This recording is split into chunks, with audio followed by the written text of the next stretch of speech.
Hello everyone, welcome. I am Nachiket Walvekar आणि जसं तुम्ही 10वीचे विद्यार्थी आहात, आपण पिरियॉडिक टेबल पहिल्यांदाच बघणार आहे. तर एक पिरियॉडिक टेबलबद्दल थोडीशी माहिती आणि का आपण पिरियॉडिक टेबल शिकत असतो आणि का बरं पिरियॉडिक टेबल मांडण्याची गरज पडली ते आपण पहिले बघू आणि त्यानंतर काय आहे नक्की पिरियॉडिक टेबल, कसा तो डेव्हलप होत गेला ते आपण बघणार आहे. तर पिरियॉडिक टेबलकडे जाण्याआधी सर्वात पहिले की हा पिरियॉडिक टेबल लिहिण्याची किंवा मांडण्याची गरज का पडली, त्याच्यासाठी शोध कसे सुरू झाले ते आपण बघू. सर्वात पहिले वैज्ञानिक जे आहेत आपले, माझं लेक्चर हे मराठीमध्ये जास्त असेल. I can speak in English also, I can go with English also, but I think that there will be Marathi medium students also. So I will be using majority Marathi. काही अडचण आली, इंग्लिशवाल्यांना काही जर डाऊट असेल तर एकदा टेक्स्टबुक वाचून, जर तुम्हाला अजूनही काही डाऊट्स असेल तर तुम्ही माझ्याशी बोलू शकता किंवा तुमच्या रिस्पेक्टिव्ह टीचरशी बोलू शकता. तर माझं मेजॉरिटी लेक्चर हे आत्ताचं मराठीतच असेल.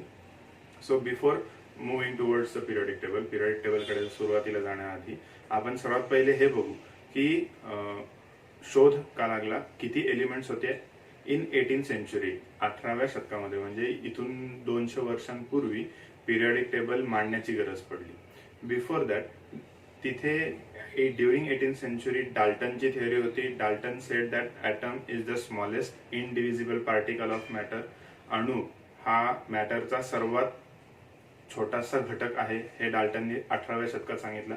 अँड ड्युरिंग हिज सेंचुरी, 18व्या शतकामध्ये फक्त 30 एलिमेंट्स त्यावेळी लोकांना माहीत होते आणि त्यांचे उपयोग त्यावेळी लोकांना माहीत होते. पण आता आपल्याकडे 118 एलिमेंट्स माहिती आहेत आणि प्रत्येक एलिमेंट, त्याची प्रॉपर्टी, त्याचे uses, physical property, chemical property, तो कोणासोबत कसा रिॲक्ट होतो, त्याच्या ऍप्लिकेशन्स काय आहेत, युजेस काय आहेत, ऍडव्हान्टेजेस, डिसएडव्हान्टेजेस काय आहेत, ह्या सगळ्याचा, प्रत्येक एलिमेंटचा अभ्यास हा पिरियॉडिक टेबलच्या मदतीने सोपा झाला. म्हणून पिरियॉडिक टेबल सर्वात पहिले इन्व्हेंट करण्याची गरज पडली लोकांना. 30 एलिमेंट्स होते तोपर्यंत सोपं होतं, पण जसे जसे एलिमेंट्स सापडत गेले तसं तसं पिरियॉडिक टेबलची गरज वाटायला लागली. कारण एका एलिमेंटचा किती तुम्ही अभ्यास करणार ना. म्हणजे समजा मी हायड्रोजन घेतलं तर हायड्रोजनचे भरमसाठ 3-4 पानांचा अभ्यास ठरेल. नंतर जर मी क्लोरीन घेतलं, म्हणजे जे मी इथे एलिमेंट दाखवलेले, सोडियम घेतलं तर सोडियमचे एवढे ऍप्लिकेशन्स आहेत की प्रत्येक ऍप्लिकेशनचा जर आपण अभ्यास करायला गेलो, विचार करायला गेलो तर अनेक दिवस जातील, अनेक पानं जातील. मग असं प्रत्येक एलिमेंटचा इंडिव्हिज्युअल अभ्यास करण्यापेक्षा जर सोप्या पद्धतीने काही अभ्यास करता आला त्यांचा, तर काय, याचा विचार करताना लोकांनी पिरियॉडिक टेबल काढण्याचा प्रयत्न केला. पण मग त्याच्यासाठी सर्वात आधी की एलिमेंट्स कसे सापडले, एलिमेंट्स म्हणजे काय, मग त्याचा आपण विचार करू. तर सर्वात पहिले आपल्याला माहिती आहे की हे होल युनिवर्स, की हे विश्व जे आहे ते सगळं विश्व बनलेलं आहे ते कशाने, मॅटरने बनलेलं आहे. आणि हे मॅटर कशापासून बनलेलं आहे, मॅटर हे मिक्सचर आहे वेगवेगळ्या कंपाऊंड्स.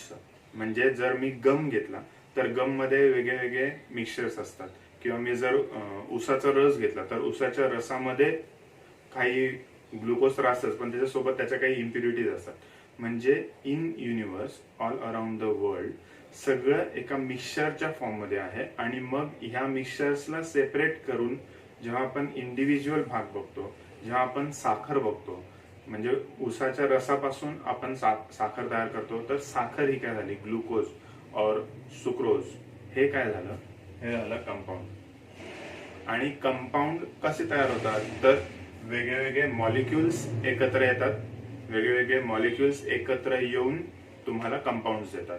आणि हे मॉलिक्युल्स कोणापासून तयार होतात, तर एलिमेंट्स पासून तयार होतात. त्यासाठी मी एक उदाहरण सांगतो की कसे हे एलिमेंट्स आणि मॉलिक्युल्स तयार होतात. समजा मी 3 एलिमेंट घेतले. एलिमेंट पेक्षा आपण अजून ऍटम जो आहे, ऍटम हा प्रत्येक एलिमेंटचा ऍटम हा वेगळा वेगळा असतो.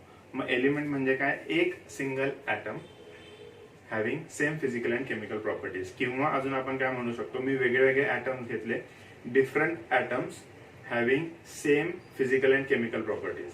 म्हणजे त्यांची रासायनिक अभिक्रिया आणि रिएक्शन होण्याची सवय ही वेगळ्या वेगळ्या ऍटम्स जे घेतलेले आहेत ते जेव्हा सेम असते त्यावेळेस त्याला एक आपण सिंगल एलिमेंट म्हणतो. म्हणजे जर मी लोखंड घेतलं, लोखंडाचा बार घेतला, तर तो लोखंडाचा बार ह्याच्यामध्ये सगळे Fe ऍटम्स आहेत म्हणजे तो एका एलिमेंटचा झाला, आयन या एलिमेंटचा तो लोखंडी बार झाला. ओके, तसंच आपल्याकडे जेव्हा एलिमेंट्स असतात, परत एकदा सांगतो, atoms having same physical and chemical properties, different atoms having same physical and chemical properties are known as elements. For example, अजून एक एक्झाम्पल देतो. जर मी कोळसा घेतला तर कोळशामध्ये फक्त कार्बन ॲटम्स असतात, दुसरे काय ॲटम्स असू शकत नाही. प्युअर कार्बन जर आपण प्युअर कोळसा घेतला तर त्याच्यामध्ये इम्प्युरिटीज काढून टाकल्या. किंवा दुसरं उदाहरण, जर मी गोल्ड घेतलं, सोनं, प्युअर सोनं, ह्याच्यामध्ये फक्त आणि फक्त सोन्याचेच ॲटम्स असतील. So that whole metal will be considered as an element. ते हो पूर्ण मेटल हे काय, एक गोल्डचं एलिमेंट पासून बनलेलं आहे. गोल्ड या एलिमेंट पासून ते बनलेलं आहे. तसंच कार्बन हा एक एलिमेंट आहे जो कोळशामध्ये मिळतो. तसंच जर मी वेगळे एलिमेंट्स केले, आता मी शुगरचं उदाहरण घेतलंय ना. So sugar is C12H22O11. हे मॉलिक्युल्स मध्ये नाही येणार, कंपाऊंड्स मध्ये येणार. C12H22O11. आता एलिमेंट्स कोणते कोणते ह्याच्यामध्ये आले? एक म्हणजे कार्बन, दुसरा हायड्रोजन आणि तिसरा ऑक्सिजन. हे तीन एलिमेंट्स मॉलिक्युल्स कोणते कोणते तयार करणार? एक म्हणजे कोळसा, जो फक्त कार्बनने रिप्रेझेंट केला जातो. दुसरं म्हणजे हायड्रोजन, जो आहे हायड्रोजन गॅस, H2 गॅस. आणि तिसरं म्हणजे काय आहे? Oxygen molecules. तर एलिमेंट्स म्हणजे काय? एक atoms, different atoms having same physical and chemical property is known as element. आता हे atoms एकत्र येतात. ह्याच्यामध्ये काय, मी जेव्हा ऑक्सिजन लिहितो त्यावेळेस हे ऑक्सिजनचे दोन atoms एकत्र आले एक मॉलिक्यूल तयार करायला. काय सांगतोय? सेम एलिमेंटचे atoms एकत्र येतात आणि एक मॉलिक्यूल तयार करतात. सेम एलिमेंट आहे ऑक्सिजन, त्याचे दोन वेगळे ॲटम्स एकत्र आले आणि एक मॉलिक्यूल तयार झाला. दुसरं एक उदाहरण म्हणजे समजा मी क्लोरीन गॅस घेतला, त्याच्यामध्ये दोन क्लोरीन ॲटम्स एकत्र आले आणि एक मॉलिक्यूल तयार झाला. असे हे काय आहेत? मॉलिक्युल्स. मग हे वेगळे मॉलिक्युल्स एकत्र येतात टू फॉर्म अ कंपाऊंड. मग मॉलिक्युल्सची डेफिनेशन काय झाली? Atoms of same element combine together to form a compound. एकाच एलिमेंटचे वेगवेगळे ॲटम्स एकत्र येतात काय करायला? मॉलिक्यूल तयार करायला. आणि कंपाऊंड्स म्हणजे काय? Two or more than two different elements. म्हणजे ह्याच्यामध्ये काय, दोन किंवा दोन पेक्षा जास्त वेगळे एलिमेंट्स एकत्र येतात to form a compound. Okay, म्हणजे ह्याच्यामध्ये काय झालं? तीन एलिमेंट्स आहेत, कार्बन, हायड्रोजन आणि ऑक्सिजन. हे दोन पेक्षा जास्त आहेत. मग दोन पेक्षा जास्त एलिमेंट्स जेव्हा एकत्र येतात त्यावेळेस आपण काय म्हणतो? त्यांना कंपाऊंड्स म्हणतो. दुसरं एक एक्झाम्पल म्हणजे H2O. हे जर आपण पाहिलं तर एक हायड्रोजन आहे, दुसरा एलिमेंट ऑक्सिजन आहे. हे वेगळे एलिमेंट्स आहेत. हे वेगळे एलिमेंट्स एकत्र आले in a simple whole number ratio. एका रेशोमध्ये, फिक्स रेशोमध्ये ते एकत्र आले आणि आपल्याला काय देत आहेत? एक कंपाऊंड देतात. असे अनेक वेगळे कंपाऊंड्स एकत्र येतात and this compounds come together. हे वेगळे कंपाऊंड्स एकत्र येतात आणि पूर्ण मॅटर आपल्या भोवती जो आपल्याला दिसतो तो तयार होतो. परत एकदा रिवाइज करूया आपण. एलिमेंट्स म्हणजे काय? Atoms having same physical and chemical properties are known as the elements. Molecules म्हणजे काय? atoms of same element combined together to form a molecule. Compound म्हणजे काय? वेगळे मॉलिक्युल्स एकत्र होतात टू फॉर्म अ कंपाऊंड. मग ह्याच्यामध्ये कंपाऊंड साठी एखादी रिएक्शन आपण कशी लिहू शकतो? Carbon plus hydrogen plus oxygen will give you C12H22O11. ही आपण रिएक्शन लिहू शकतो. कोणासाठी? कंपाऊंड साठी ही रिएक्शन आपण लिहू शकतो. ज्याच्यामध्ये कार्बन एलिमेंट आहे, हायड्रोजन आणि ऑक्सिजन हे सगळे एकत्र आलेले आहेत. आणि हे सुक्रोज किंवा शुगर, हे शुगर एकत्र आपल्याला कशात मिळते? मॅटर. वेगवेगळे जे मॅटर आपल्याला दिसतात मिक्सचरच्या फॉर्म मध्ये आपल्याला असतात त्याच्यामध्ये आपल्याला ते दिसतात. आता हे जे एलिमेंट्स आहेत जेव्हा मॅटर पासून लहान लहान लहान लहान पार्टिकल्स पर्यंत जेव्हा ते गेले, आता हा चॉक तुम्हाला दिसतोय, त्या चॉकचे बारीक बारीक बारीक बारीक पावडरचे पार्टिकल्स तुम्हाला दिसले, त्या पार्टिकल्सला आपण अजून अजून आत घेत गेलो तर CaCO3 आपल्याला मिळतो, जो आहे कॅल्शियम कार्बोनेट, म्हणजे CaCO3. हा काय झाला? Calcium carbonate. किती एलिमेंट आले? 3 एलिमेंट आले, म्हणजे हा काय झाला? हा झाला कंपाऊंड. मग ह्या कंपाऊंड पासून आपल्याला काय वेगळा मिळू शकतो? कॅल्शियम आणि CO2 मिळू शकतो, बरोबर. मग हा CO2 पण काय झाला? कंपाऊंडच झाला. CaO सुद्धा कंपाऊंड झाला. मग ह्याच्यामध्ये मॉलिक्युल्स कसं तयार होणार? ऑक्सिजन, कार्बन, कॅल्शियम हे एकत्र येतील. मग CO2 कसं तयार होतो? कार्बन प्लस ऑक्सिजन, हे दोघं काय होतात? कार्बन आणि ऑक्सिजन एकत्र येतात टू फॉर्म CO2. मग ऑक्सिजन काय झाला? मॉलिक्यूल. आणि मॉलिक्यूल पासून आपल्याला काय मिळतात? एलिमेंट्स मिळतात. म्हणजे कार्बन हा एक एलिमेंट झाला आणि ऑक्सिजन हा एक वेगळा एलिमेंट झाला. अशा पद्धतीने हे जे आपल्याला चॉक, ह्या मॅटर पासून आपण लहान लहान लहान लहान होत गेलो आणि शेवटच्या भागापर्यंत म्हणजे एलिमेंट्स पर्यंत आलो. अशा पद्धतीने वेगळे वेगळे वेगळे लोक एलिमेंट्स शोधत गेली आणि आजपर्यंत 118 एलिमेंट्स आपल्याला सापडलेले आहेत. ओके.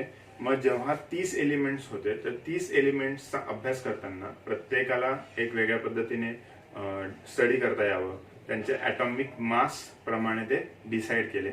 आणि ॲटॉमिक मास प्रमाणे डिसाईड करताना पहिले आले डोबेरेनियस ट्रायड्स. ट्रायड्स म्हणजे काय? 3. मग पहिले आपण हे बघितलं पाहिजे की ॲटॉमिक मास म्हणजे काय आणि ॲटॉमिक नंबर म्हणजे काय, जे आपल्याला कन्फ्यूज करतं खूप सारं. सो पहिले आपण ॲटॉमिक मास बघू, ॲटॉमिक नंबर बघू आणि मग डोबेरेनियस ट्रायड्स कडे जाऊ. मग आता सर्वात पहिले ॲटॉमिक मास सांगताना atomic mass is what? Protons plus neutrons. आणि ॲटॉमिक नंबर जेव्हा आपण सांगतो त्यावेळेस तो असतो नंबर ऑफ इलेक्ट्रॉन्स. आता ह्याच्यासाठी एक उदाहरण घेऊ आपण. जर मी सोडियम ॲटम घेतला तर सोडियम ॲटम मध्ये असतात 11 इलेक्ट्रॉन, जे आपल्याला आत्ता माहिती आहेत. आणि हे 11 इलेक्ट्रॉन म्हणजे काय झाला? Atomic number. आणि सोडियमचा ॲटॉमिक मास जर तुम्ही इथे पाहिला तर तो ॲटॉमिक मास किती आहे सोडियमचा? 23, जो मी तुम्हाला इथे लिहून दाखवलेला आहे. 23 ॲटॉमिक मास म्हणजे त्या ॲटमचं वजन, दॅट इज 23.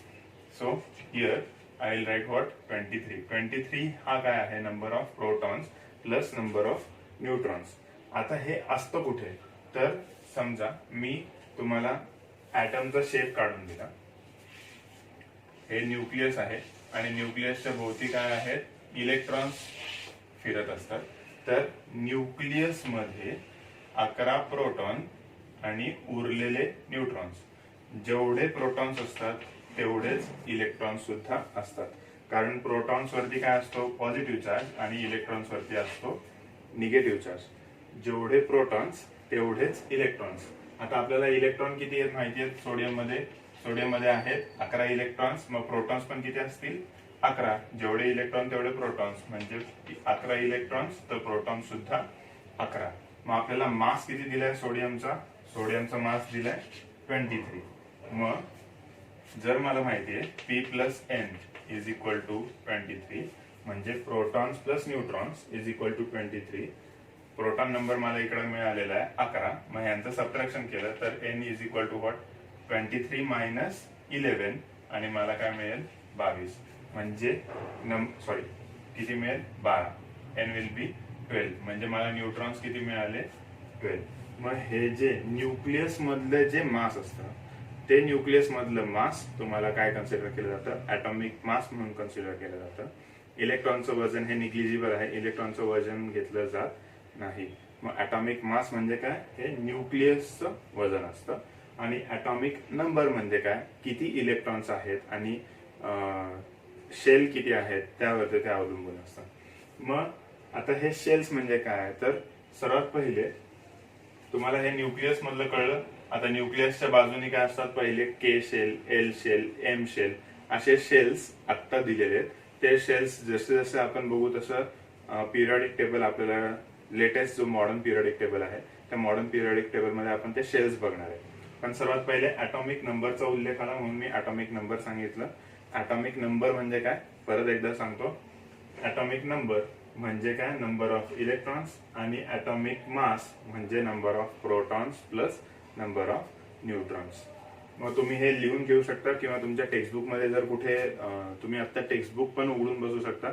मी जसं जसं पुढे पुढे जाते तसं तसं तुम्ही टेक्स्टबुक मध्ये बघत महत्वाचे मुद्दे त्या टेक्स्टबुकचे इथे लिहिले किंवा नोटबुक मध्ये लिहिले तरी चालणार आहे.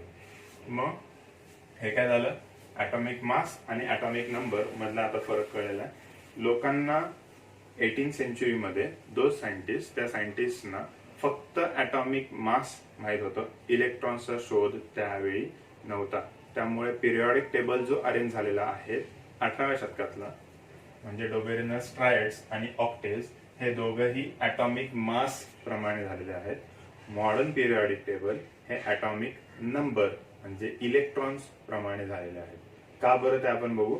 परत एकदा सांगतो, डोबेरिनस ट्रायड्स, त्याच्यानंतर ऑक्टेव्स आणि मेंडलीव्स पिरियडिक टेबल हे तिघही ॲटॉमिक मास वरती आहेत.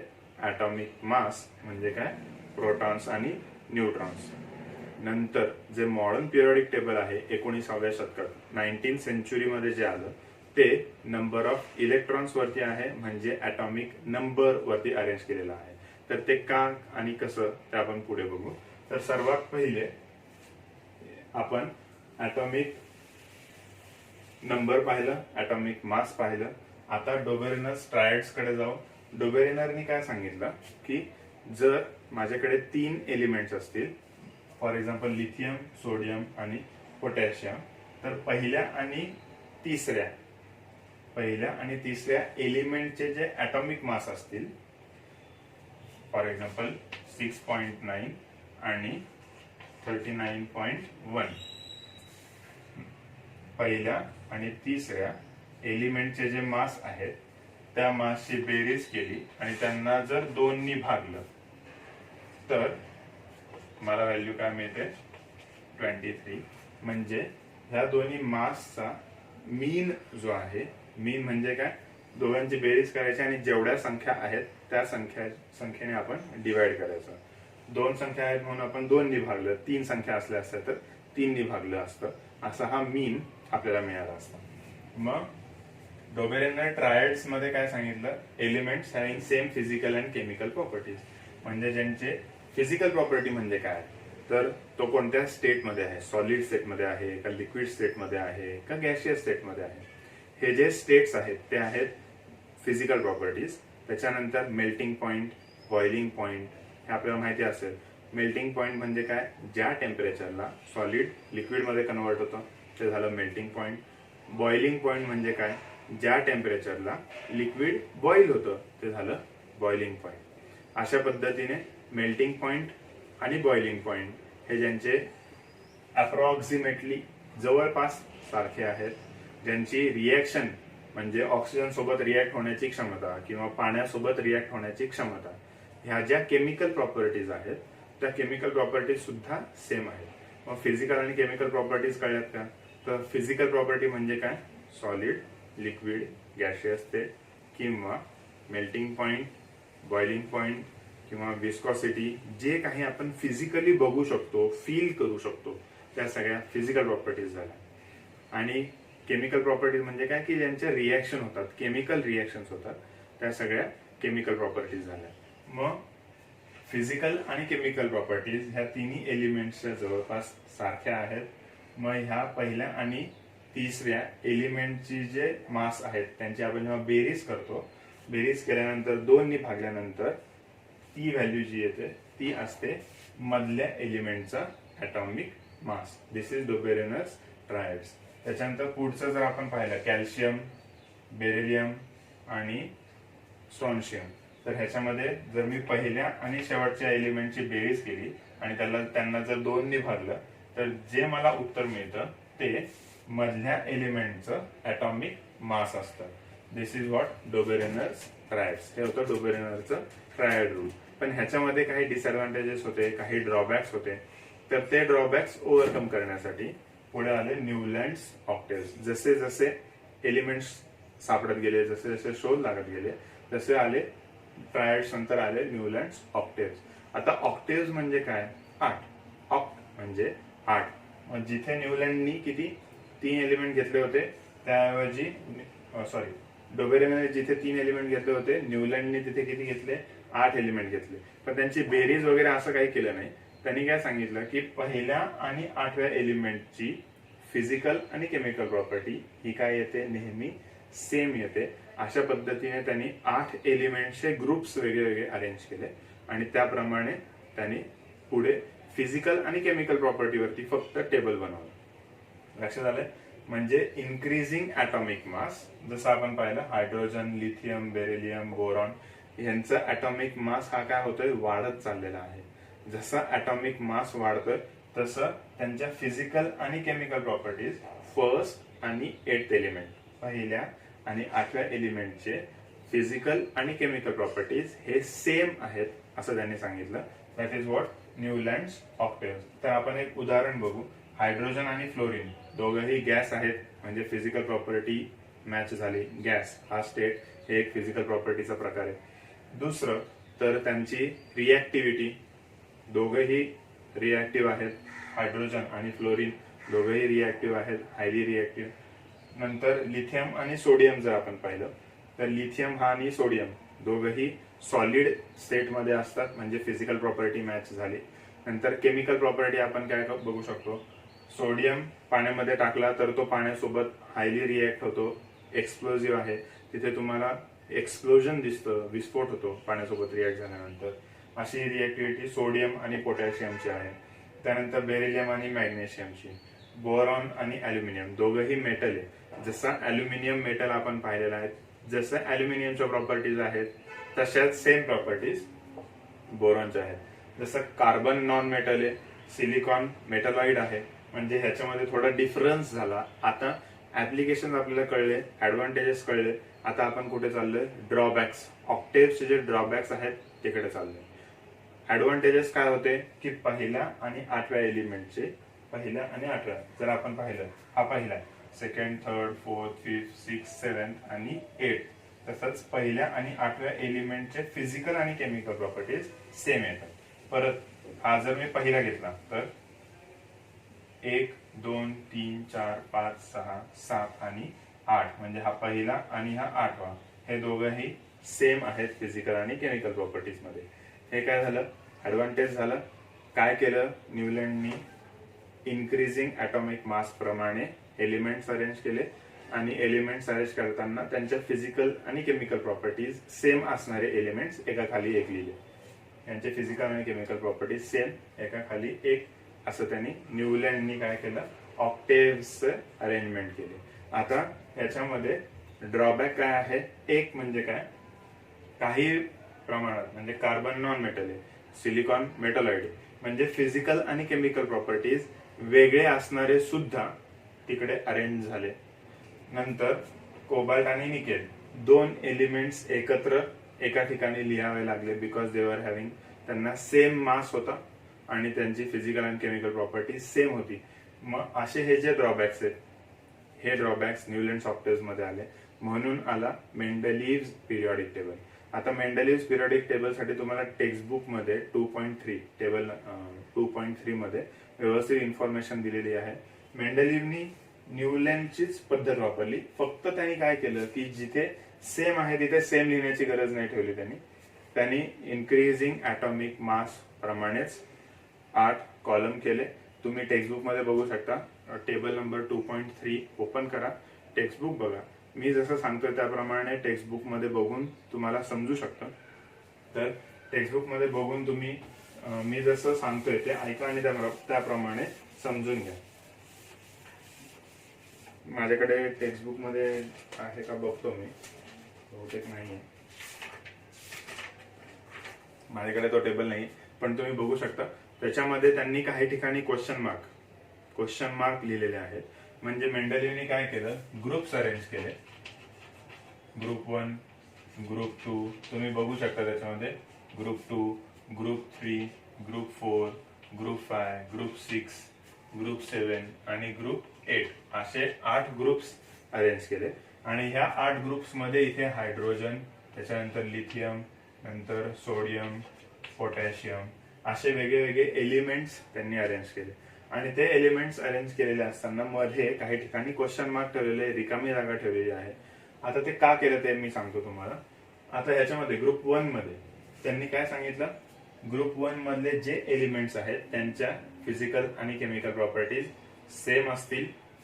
मास जसा वाढत गेला त्या इन्क्रीजिंग ॲटॉमिक मास प्रमाणे एलिमेंट्स ते अरेंज करत गेले. आणि जसे जसे एलिमेंट्स अरेंज करत गेले तसे तसे मेंडलीव्हने काय केलं की जे एलिमेंट्स त्यांना सापडलेले नाहीयेत किंवा जे मॅच होत नाहीयेत तिथे रिकामी जागा ठेवली. आणि त्या रिकामी जागाचे इथे तुम्हाला क्वेश्चन मार्क त्यांनी टेक्स्टबुक मध्ये दिलेले आहेत. तर ते क्वेश्चन मार्क्स म्हणजे काय की ते एलिमेंट्स ड्युरिंग हिज पिरियड मेंडलीव्हच्या काळात सापडलेले नव्हते. जसं जसं पुढे सायन्स डेव्हलप होत गेलं, जसे अशी टेक्नॉलॉजी डेव्हलप होत गेली तसे तसे त्या एलिमेंट्सचा शोध लागला आणि नंतर तिथे ते इंट्रोड्यूस केले गेले. म्हणजे मेंडलीव्हने आधीच प्रिडिक्ट करून ठेवलं होतं. प्रिडिक्ट म्हणजे काय, आधीच असं पुढे आपण भविष्यकाळ सांगतो ना तसं भविष्यात हे एलिमेंट सापडतील असं त्यांनी सांगून ठेवलं होतं. आणि त्यांच्यासाठी त्यांनी जागा ठेवली होती ज्यांना इका ॲल्युमिनियम, इका सिलिकॉन आणि इका बोरॉन अशी नावं ठेवली होती. आणि नंतर जेव्हा ते एलिमेंट सापडले, ते एलिमेंट सापडल्यानंतर त्यांना नावं सुद्धा तशीच दिली गेली. ॲल्युमिनियम, सिलिकॉन आणि बोरॉन अशी त्यांना नावं दिली गेली जसे जसे ते पुढे एलिमेंट सापडले तसे.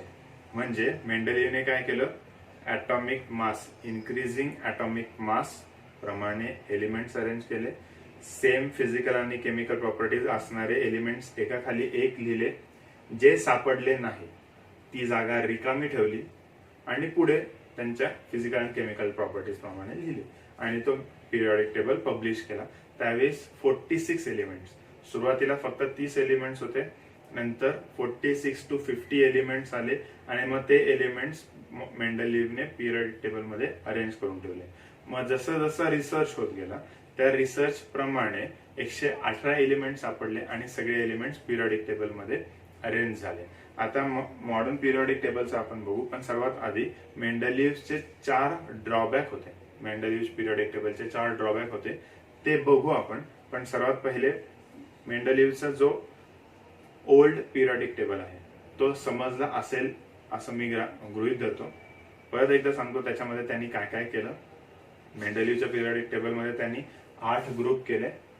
त्या 8 ग्रुप मधले जे एलिमेंट्स आहेत त्या एलिमेंटची फिजिकल आणि केमिकल प्रॉपर्टीज ज्या सेम आहेत ते एकाखाली एक लिहिले. ज्यांची फिजिकल आणि केमिकल प्रॉपर्टी मॅच होत नाहीये ती जागा रिकामी ठेवली आणि पुढे तो त्या एलिमेंट्सला भरत गेला. आणि जे एलिमेंट सापडले नाहीत त्यांना इका ॲल्युमिनियम, इका सिलिकॉन आणि इका बोरॉन अशी नावं ठेवली. आणि जसं पुढे रिसर्च होत गेला तसे जसे ते एलिमेंट्स सापडले आणि मग ते त्याच्यामध्ये इंट्रोड्यूस झाले. आता ह्याच्यामध्ये ड्रॉबॅक्स काय आहेत ते 4 ड्रॉबॅक्स आपण बघू. तर पहिला ड्रॉबॅक आहे ॲटॉमिक मास. काही एलिमेंट्सचे ॲटॉमिक मास हे बरोबर नव्हते. म्हणजे बेरिलियम जे आपण पाहिलं तर बेरिलियमचं चुकीचं आहे ॲटॉमिक मास, जे नंतर करेक्ट केले गेलं आणि मग मॉडर्न पिरियॉडिक टेबल मध्ये इंट्रोड्यूस झालं. हा फर्स्ट पॉइंट आहे. काय पॉइंट आहे की काही एलिमेंटचे ॲटॉमिक मास हे चुकीचे सापडले होते. दुसरं, जे आयसोटोप्स आहेत, म्हणजे आयसोटोप्स म्हणजे काय, hydrogen. Isotopes means having same number of protons. Isotopes means what, same number of protons. मग आयसोटोप्स मधले सेम नंबर ऑफ प्रोटॉन्स म्हणजे जर मी पाहिलं तर हायड्रोजन मध्ये प्रत्येकामध्ये एक इलेक्ट्रॉन 0 नाही आहे तिथे, 1, 2 आणि 3 याला म्हणतात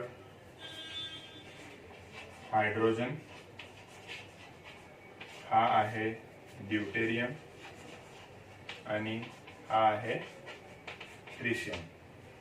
आता हे आहेत तर हायड्रोजन, पण प्रत्येकाचा ॲटॉमिक मास हा वेगळा वेगळा आहे.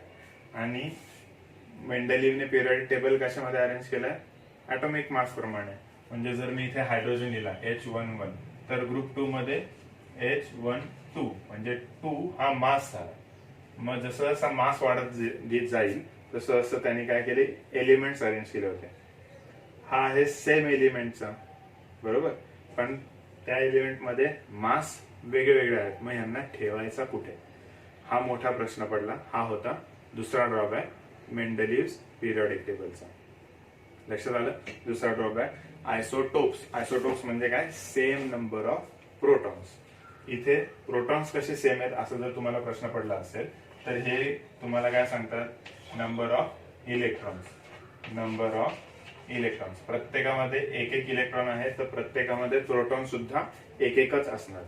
जेवढे प्लस तेवढेच मायनस. ओके, जेवढे प्लस तेवढेच मायनस हे एका ऍटम मध्ये असतात. सो जेवढे नंबर ऑफ इलेक्ट्रॉन्स तेवढेच नंबर ऑफ प्रोटॉन्स.